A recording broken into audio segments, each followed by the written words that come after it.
kita bagi bagian-bagian yang menjadi porsi masing-masing. Mungkin kami minta ekonomi dari daerah, kami menanggapi yang dulu mungkin dari masalah dinas perhubungan dan pertanian gitu, masalah perizinan ini apakah sampai saat ini kita masih punya kewenangan gitu terkait dengan membuat pemerintah daerah untuk menjelaskannya, dan mungkin kalau bisa masih kewenangan kita ya bisa dijelaskan, tapi kalau mungkin ini sudah bukan menjadi kewenangan kita, mungkin nanti kita minta mungkin surat ke provinsi gitu. Kemudian terkait dengan masalah amdalnya nanti dari daerah bisa menjelaskan.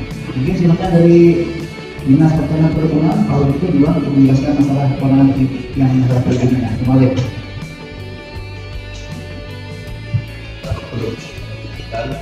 Assalamualaikum warahmatullahi wabarakatuh. Selamat pagi, menjelang siang. Salam sejahtera untuk kita semua. Salam yang hormati anggota Dewan yang terhormat, staf ahli Dewan, Kepala OPD, Kepala BPN, dan yang saya hormati, saya banggakan seluruh perwakilan masyarakat yang hadir pada kesempatan ini yang berbahagia.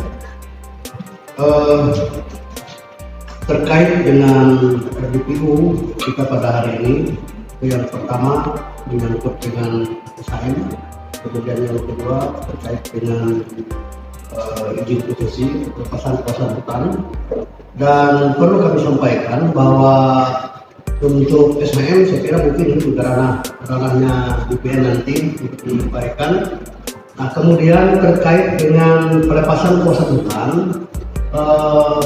ini sebenarnya karena memang kewenangan Dinas Kehutanan sudah tidak ada lagi di kabupaten, dan ini merupakan kewenangannya Dinas Kehutanan yang berada di provinsi seperti itu. Nah, sehingga untuk kejelasan terkait dengan proses untuk pelepasan kawasan hutan ini kami tidak sampai sejauh sana untuk memberikan penjelasan pelepasan kawasan hutan seperti itu. Nah, saya kira mungkin itu Pak Asisten yang bisa saya sampaikan melalui Pak Ketua. Saya kira demikian, terima kasih. Assalamualaikum warahmatullahi wabarakatuh.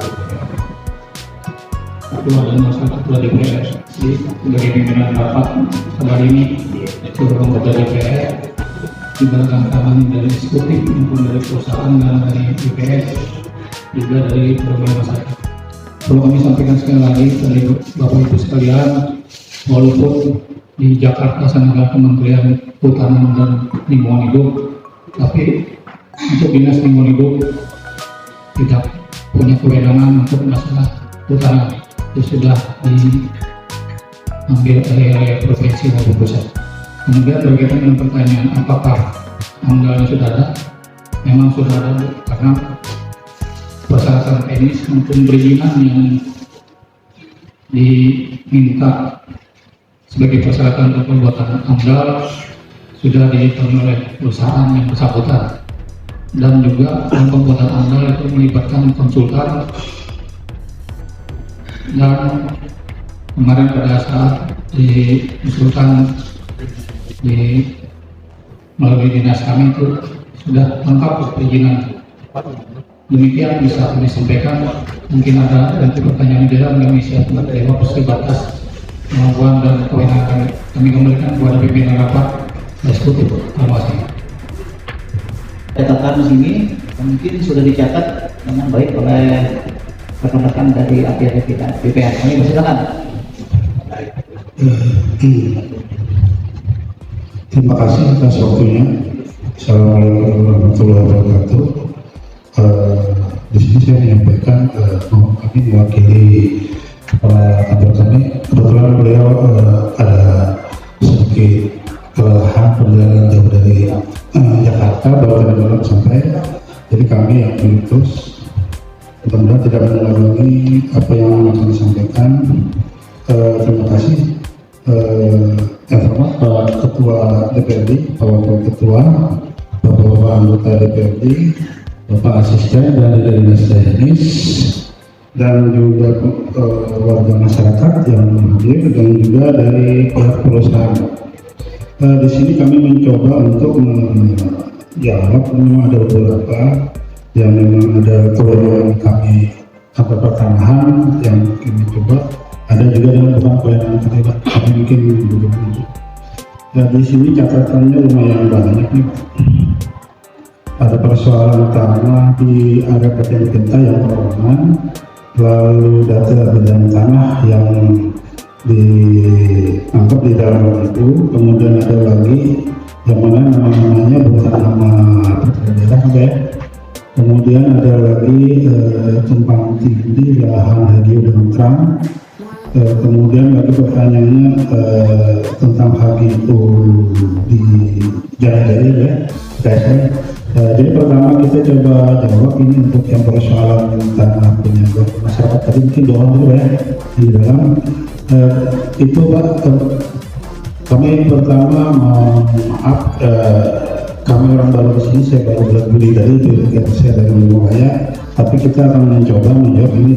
Yang pertama tadi ada persoalan tanah warga masyarakat yang mana untuk memastikan itu apa dan bagaimana segala macam surat, segala apa yang terjadi, mungkin bisa kami minta data supaya kita teliti apakah bagian benar itu. Nah, itu ya.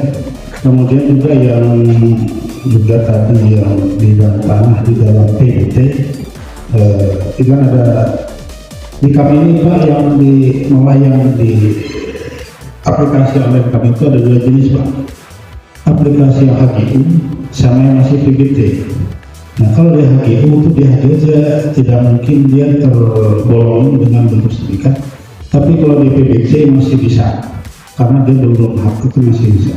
Nah itu juga yang mungkin juga datanya mungkin kita nanti data lokasinya juga Pak bisa dikirim ke kami karena ini kan kita dengan RDP ini waktunya nggak bisa sehari penuh kan Pak ya. Jadi apa data nanti kalau memang nanti kita bisa sampaikan lagi data kita sudah mudah-mudahan bisa terkumpul banyak dan kita bisa adakan menjawab secara surat. Mungkin nanti kemana suratnya kita jawab ya. Mungkin nanti ada arahan dari Pak Ketua DPRD dengan menjawabnya apa ke masyarakat dan kita juga sebagai laporan. Itu juga. Kemudian juga yang tadi ada tumpang tindih lahan Hagio dalam Trump ya. Nah itu mungkin saya juga beberapa maaf Pak, saya baru pindah sini. Sama-sama sertifikat. Ya, nanti Pak mungkin nanti bisa diangkat datanya juga kita pelajari Pak. Hanya dipelajari lagi. Nanti supaya bisa mudah tidak. Sudah 10 tahun mempelajari itu sudah selesai. Kebetulan saya orang baru jadi Sudah bersertifikat Pak. betul Pak. Ya, jadi sudah bersertifikat jelas PPN itu tidak bisa. Bubar aja PPN itu. Gini Pak, nomor sertifikatnya berapa dan bagaimana Kan nomornya itu diterbit oleh PPN juga. Iya betul Pak. Betul. Sudah 10 kalau tahun. datanya ada di kami kita bisa Pak. Kebetulan kita masih yang ini nanti kalau memang ada kita bisa buka Pak. Kita bisa surat, kita jawab apa dan apa nanti terjadi. Nah, kemudian lagi tadi dari Ibu yang kenapa HGU PT KSL bisa terbit. Kebetulan HGU yang PT KSL di Jalan-Jaya kebetulan karena di kewenangan pusat satu dan memang luasannya sekian ribu hektar itu luar biasa. Kita di BPN ini kebetulan dulu masih hidup di Barsel, kita memang mendapat tugas menerbitkan. Nah, ada perlu kewenangan SK-nya kan dalam pusat, mungkin nanti Ibu bisa juga apa dan bagaimana nanti kita coba bersuara ke kita supaya kita bisa jawab. Karena itu tadi karena waktunya pendek di sini saya coba untuk memberikan jawaban yang mudah-mudahan nanti bisa kita tidak lanjuti ya. 1, 2, 3, 4, 5. Nah, untuk yang tadi ya, untuk yang di mana letak tanah yang dianggap dengan Hagio itu mungkin ada datanya ya. Nanti dari letak yang di sini kita pelajari juga karena bagaimanapun juga kita kalau menjawabnya kurang pas nanti ada kurang kuasa dari ibu bapak-bapak. Jadi 1, 2, 3, 4, 5, 6, 7, 8 ada 8 pertanyaan sudah Jadi itu dulu yang bisa kami jawab, karena bagaimanapun itu kita memerlukan data. Mungkin Pak Ketua, Pak Asisten, kita memerlukan data dari yang masyarakat yang itu. Kalau memang itu bisa nanti lanjut ke kami, data bisa belajar satu-satu, Pak. Karena dari sekian banyak pertanyaan dan mungkin juga langsung final hari ini, mungkin nanti mungkin kalau ada waktu pertemuan selanjutnya kita bisa jawab saat dulunya, Pak. Mungkin itu dulu yang bisa kita jawab kali ini. Atas waktunya kami ucapkan terima kasih. Assalamualaikum warahmatullahi wabarakatuh. Kurang jelas tadi. Pemilihan 2 Keputusan Menteri Lingkungan Hidup dan Kehutanan nomor SK 01 garing LHK garing Sekjen garing Kum titik 1 garing 1 garing 2022 tanggal 5 Januari 2022 atas nama PT Indro Penta Sejahtera Abadi. Jadi dengan SK ini jelas bahwa PT Indro Penta tidak termasuk dalam izin konsesi yang dicabut sebelumnya. Jadi untuk saat ini PT Indro Penta tetap bisa melakukan operasional di lapangan. Kemudian untuk yang kedua, persoalan tanah Ibu Nova. Mungkin di sini tadi disebutkan bahwa tanah tersebut telah digarap oleh PT Indro Penta. Namun kami klarifikasi, sampai detik ini tanah tersebut tidak ada kami sentuh sama sekali. Tanah tersebut masih utuh seperti sedia kala. Memang persoalan Ibu Nova ada datang ke kantor, yang beliau persoalkan adalah meminta lahan tersebut dikeluarkan daripada HGU Indro Penta. Kemudian setelah kami sampaikan ke manajemen, karena untuk proses mengeluarkan HGU itu mungkin prosesnya cukup panjang, mungkin nanti dari Badan Pertanahan lebih bisa menjelaskan. Makanya kemarin kami juga sudah menawarkan beberapa solusi kepada Nova. Salah satunya mungkin dengan memindahkan atau mencari lahan pengganti daripada mungkin dari lahan Ibu Nova itu sendiri. Mungkin kami di sini juga perlu sampaikan terkait dengan surat dari Ibu Nova itu memang ada 3 kali.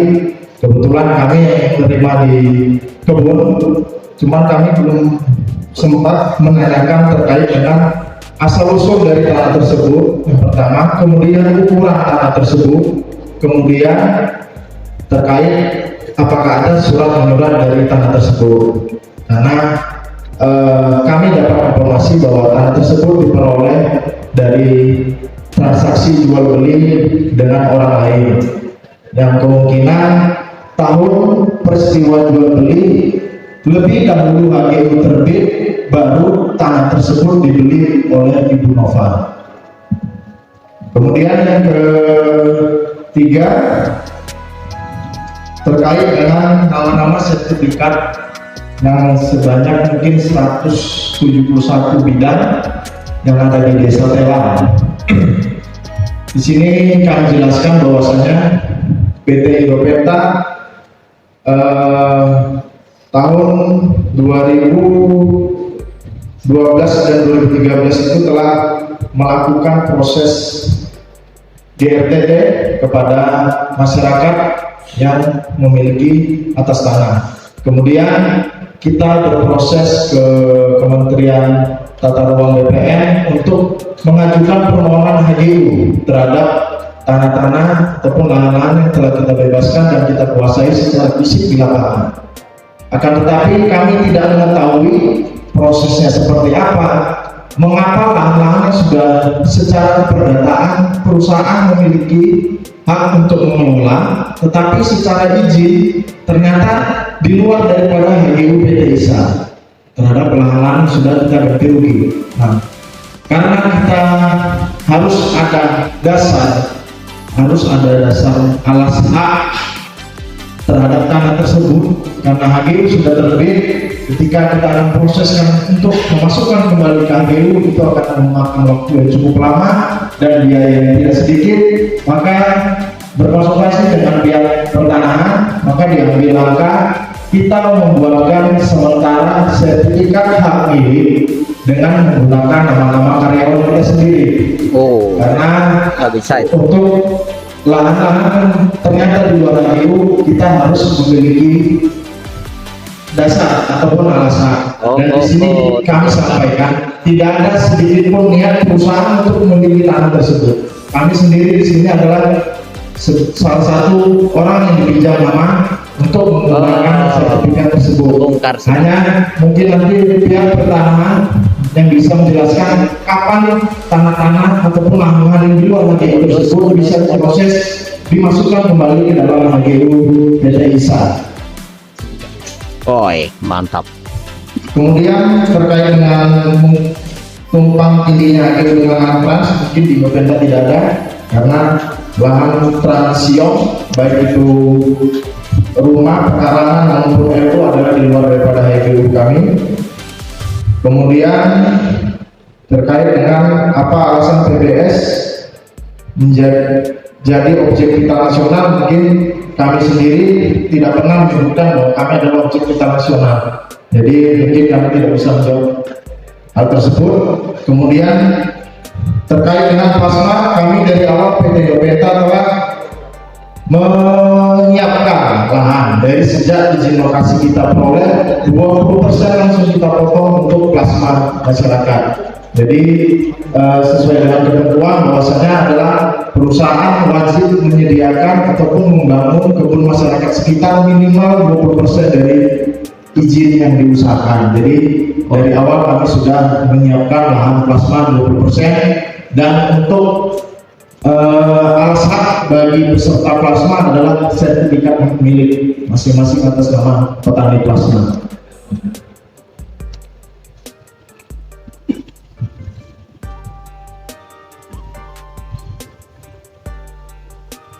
Mungkin yang berikutnya adalah masyarakat ingin membuat sertifikat di dalam HGU. Mungkin untuk teknisnya nanti dari pihak pertanahan yang bisa menjelaskan. Cuma di sini saya sedikit memberikan gambaran saja bahwasanya PT Bapenda ini adalah dasar untuk melakukan aktivitas adalah pelepasan kawasan hutan, dan sesuai dengan SK yang diberikan oleh kementerian bahwasanya adalah pelepasan tersebut hanya ditujukan dan diberikan kepada PT Bapenda Sejahtera Abadi dan dilarang memindahkankan pelepasan tersebut.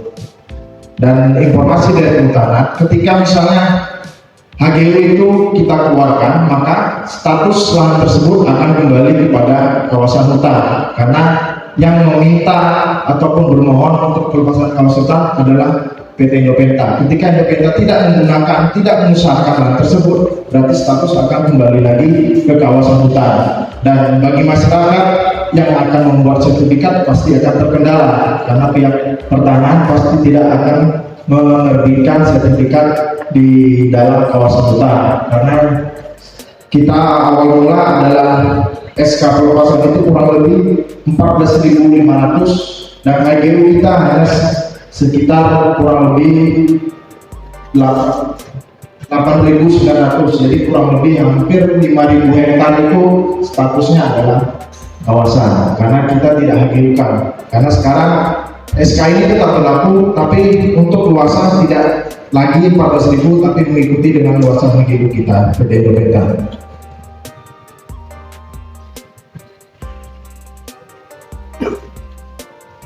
Kemudian pertanyaan, ada tidaknya niat perusahaan untuk menyelesaikan setiap ada permasalahan. Di sini kami sampaikan, setiap ada permasalahan di perusahaan, kita selalu pasti ingin menyelesaikan permasalahan tersebut. Kita selalu mengutamakan adalah musyawarah mufakat, baik itu mungkin kita dengan masyarakat ataupun dibantu dengan aparat desa setempat, aparat kecamatan maupun dari pihak keadatan desa sekitar. Jadi tidak mungkin perusahaan membiarkan ataupun malah acuh terhadap setiap persoalan yang ada di perusahaan tersebut, karena setiap adanya masalah pasti akan menjadi mungkin sorotan dari pihak desa maupun pihak kecamatan yang juga akan mempengaruhi terhadap kegiatan operasional perusahaan itu sendiri. Jadi pasti selalu perusahaan akan menyelesaikan setiap persoalan yang ada di perusahaan.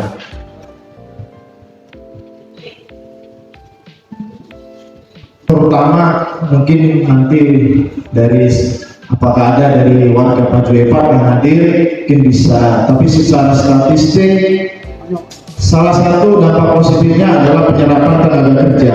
Mungkin bisa ditanyakan di ring 1 hampir 90% mungkin adalah warga dari Paguyuban, dari ring 1 perusahaan, ditambah lagi dengan tenaga kerja dari daerah kabupaten luar, dari tetangga kita dari Selatan. Jadi itu salah satu dampak positif.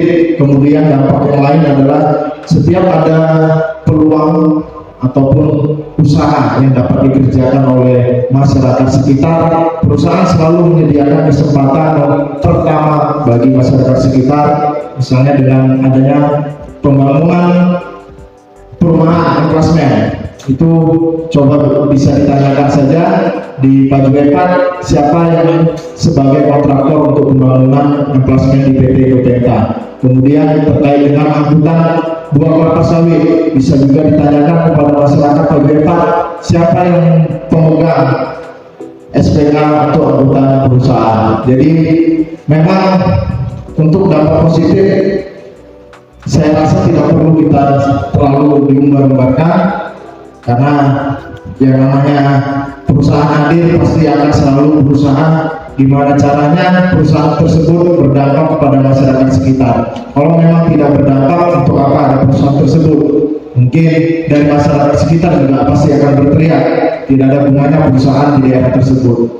Mungkin itu saja yang saya sampaikan pada kesempatan kali ini.